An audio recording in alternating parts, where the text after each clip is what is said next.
할렐루야. 동숭청년부 2021년 하반기 제자반에 함께하신 여러분 반갑습니다. 저는 동숭청년부 이공동체를 담당하고 있는 송호철 전도사입니다. 김정민 목사님의 뒤를 이어 제가 5장부터 8장까지 일과 영성을 함께 할 것입니다.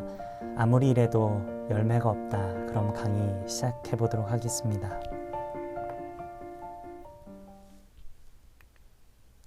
앞선 4번의 강의를 통해 우리는 하나님께서 얼마나 완벽하게 일을 설계하셨는지 보여주는 성경의 다채로운 시각과 설명들을 만나보았습니다. 그런데 우리가 살고 있는 이 세계, 현실은 왜 이렇게 다른 걸까요? 두 번째 파트 1, 끝없이 추락하다라는 주제로 5장부터 8장까지 4주 동안 저와 함께 이야기를 나누도록 하겠습니다.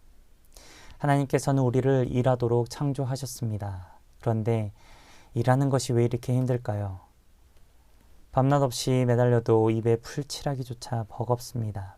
아담에게 이르시되 내가 내 아내의 말을 듣고 내가 내게 먹지 말라 한 나무의 열매를 먹었은즉 땅은 너로 말미암아 저주를 받고 너는 내 평생에 수고하여야 그 소산을 먹으리라. 각자에게 주어진 일들에 아무리 노력하고 애를 써도 우리가 마주하는 현실은 어떤가요? 원하는 만큼 결과를 얻지 못하죠. 불의, 이기심, 재해, 혼돈, 질병 그리고 죽음에 이르기까지 이 세상은 이미 깨지고 망가져 있음을 우리는 알 수 있습니다. 어쩌다 이렇게 됐을까? 그래서 어찌해야 할까? 라는 설명하려는 그 시도가 수도 없이 많았습니다. 하지만 성경에서 제시하는 해석의 핵심은 바로 죄입니다. 죄란 무엇인가요? 하나님의 말씀을 거역하는 것입니다. 성경에서 하나님은 이를 축복하셔서 한 사람 한 사람이 가진 은사와 자원이 온전한 세상에서 영광스럽게 쓰이도록 하셨습니다. 하지만 우리는 하나님으로부터 멀어졌습니다. 하나님의 명령에 거역하는 순간 인간은 스스로 하나님을 대신하게 되었죠.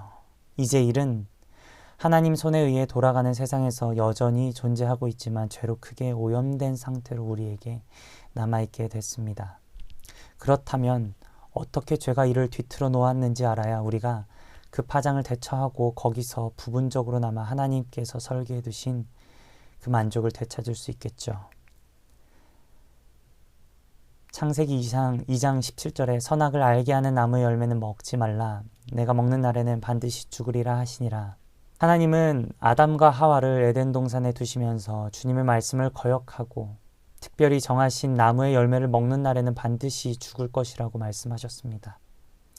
명령을 거역하는 순간 아담과 하와는 교묘한 거짓말로 불순종을 부추긴 뱀의 말대로 하나님처럼 되었습니다. 스스로 하나님을 대신하게 되었다는 뜻입니다. 이것은 무슨 말이냐면 어떻게 살아야 할지, 무엇을 하는 게 옳고 그른지 직접 스스로 결정할 그 권리를 갖게 되었다는 뜻입니다. 이런 식으로 하나님처럼 된 건 사실 인류에게 참혹한 재난이었습니다.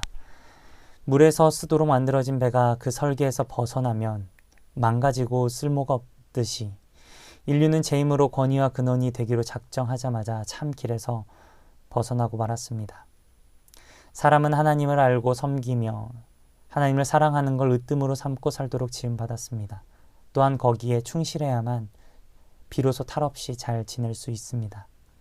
아담과 하와처럼 자신을 위해 사는 쪽을 택하면 모든 게 뒷걸음질 치게 되고 자신의 창조 목적을 거스르며 살게 되고 말죠. 창세기 3장을 읽어보면 하나님을 거역하는 그 죄를 짓기가 무섭게 아담과 하와의 내면의 수치심과 죄책감, 깨어지는 아픔이 찾아들었음을 알 수 있습니다. 그래서 개인적 영역에 끼친 죄의 영향력으로 그 중심에 깊이 도사린 불안감이 있습니다. 무언가 잘못되었다는 사실은 알지만 그게 무엇인지 알지 못하고 개인적 영역의 삶 전체에 서서히 배어들게 되었죠. 중심에 도사린 깊고 깊은 불안감. 자신의 내면의 불안감은 여러 옷을 입고 내면 밖으로 드러납니다.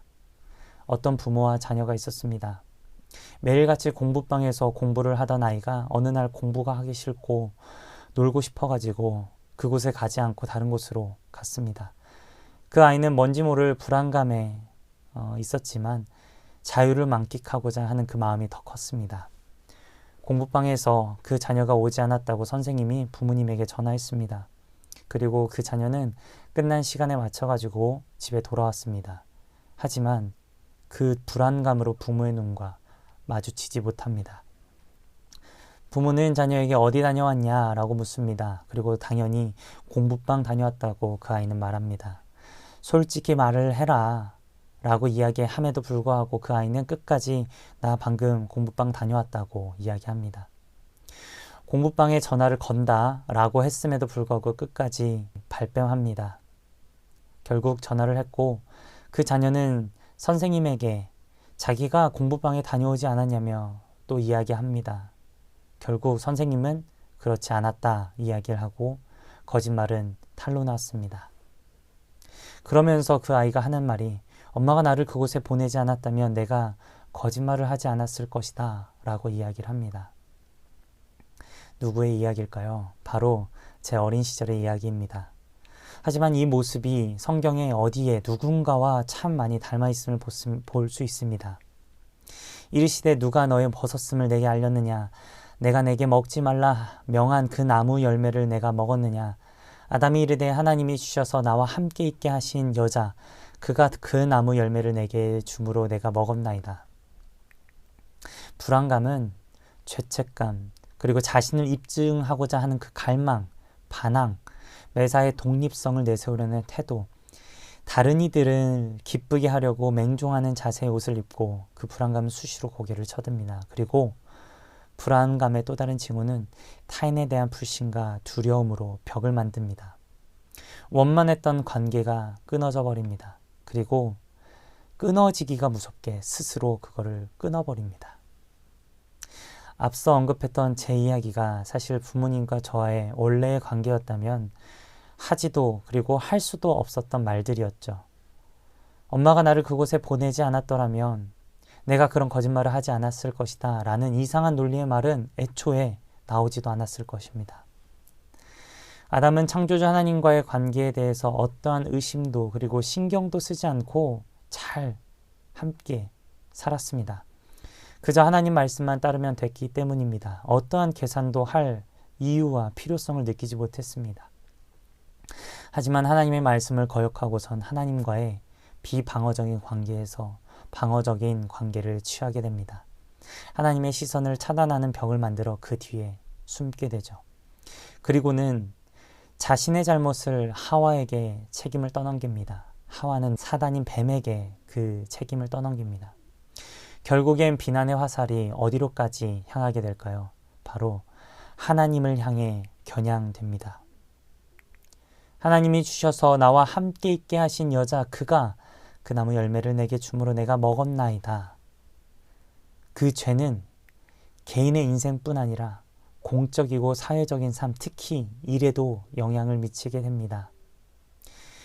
우리는 아무리 땀을 흘려도 가시덤불과 엉겅퀴르아 있는 삶에 살고 있습니다.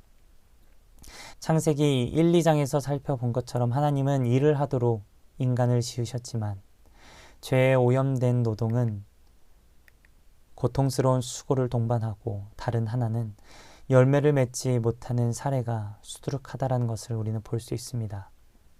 신방을 하다 보면 힘들어하지 않는 사람이 하나도 없습니다.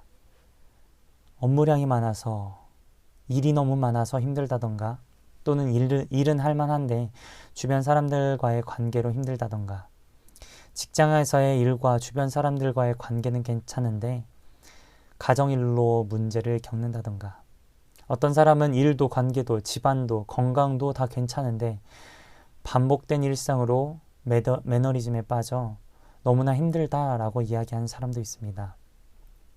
더불어서 항상 일은 내가 원하는 대로 결과물을 맺을까요? 그 열매를 맺을까요? 항상 내가 예상했던 대로 일이 흘러가던가요? 그렇지 않죠. 그러면 우리는 어떻게 행동해야 할까요? 사실 열매가 맺히지 않아도 괜찮습니다. 제자리에서 해야 할 일을 한다 해도 일터에서 주기적으로 좌절을 경험하는 건 지극히 정상적인 현상입니다. 그 예를 들어 하나 보도록 하겠습니다. 피터 셰퍼의 희곡 아마데우스에서 애쓰고도 열매를 얻지 못하는 현실과 그에 따른 깊은 좌절을 보여주는 희곡을 우리는 볼 수 있습니다. 안토니오 살리에리는 여러 편의 오페라를 써서 권력과 부를 거머쥔 크게 성공한 작곡가입니다. 살리에리는 스스로 만든 작품에 탁월함이 없다라는 것을 알고 있었습니다. 그러다 모차르트의 연주를 듣는 순간 자신이 그토록 갈망했던 선율의 음악이 여기 있다는 것을 발견하게 됐죠.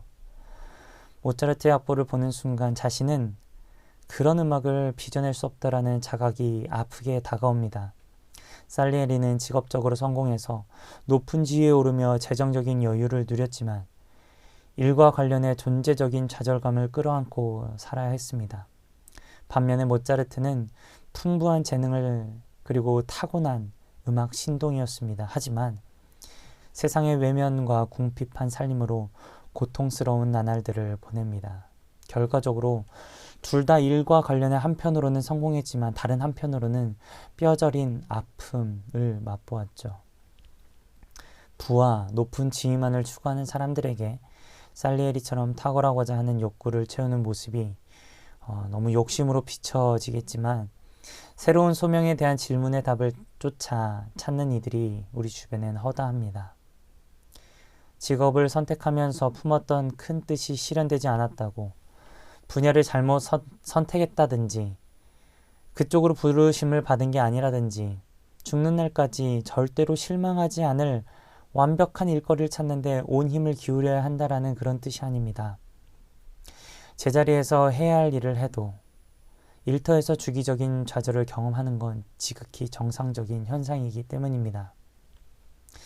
하나님은 세상을 풍요롭게 하는데 이바지하게 하려고 일을 주셨습니다. 하지만 곧 죄에 빠지면서 일은 수고가 됩니다.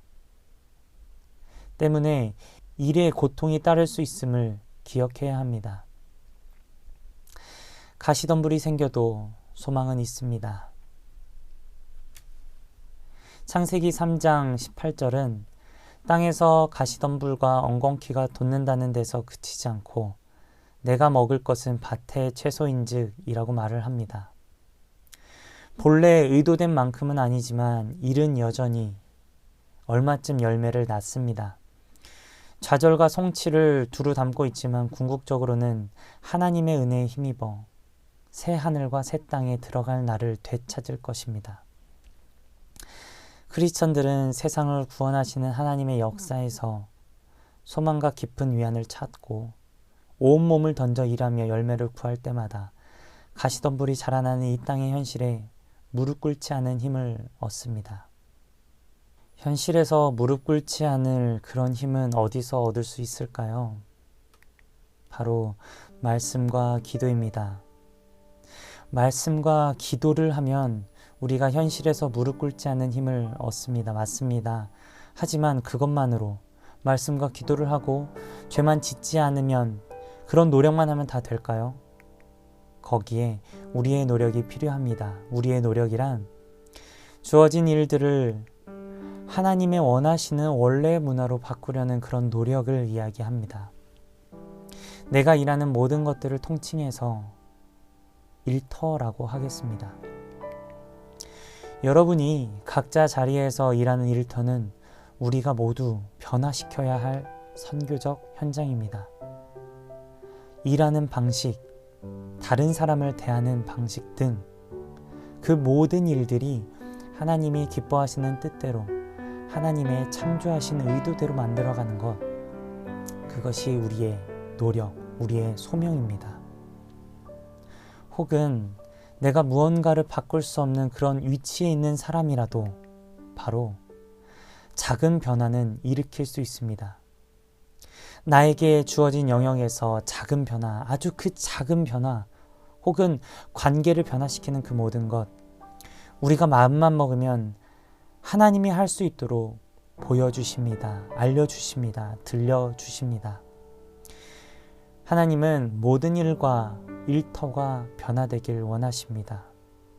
결국 일터는 영적인 전쟁터이고 날마다 내가 살면서 일을 하면서 부딪히는 그곳이고, 그렇기 때문에 내가 그 일터에서 할 수 있는 그 작은 것부터 시도해 보는 게 우리의 노력이라 이야기할 수 있죠. 질문으로 마무리하며 이 시간을 마쳐보려 합니다. 세계를 망가뜨리고 깨지게 한 죄의 본질은 무엇입니까? 또 그 죄가 일에 어떤 영향을 미치게 되었습니까? 두 번째로, 일터 회복은 우리 모두에게 주신 사명입니다. 내가 지금 당장 할 수 있는 일은 무엇입니까? 여러분이 각자 자리에서 일하는 일터는 우리가 변화시켜야 할 선교의 현장입니다. 한 주간 살아가면서 내가 할 수 있는 그 작은 일, 작은 변화로 하나님의 창조하신 의도대로 살아가시길 바랍니다. 감사합니다.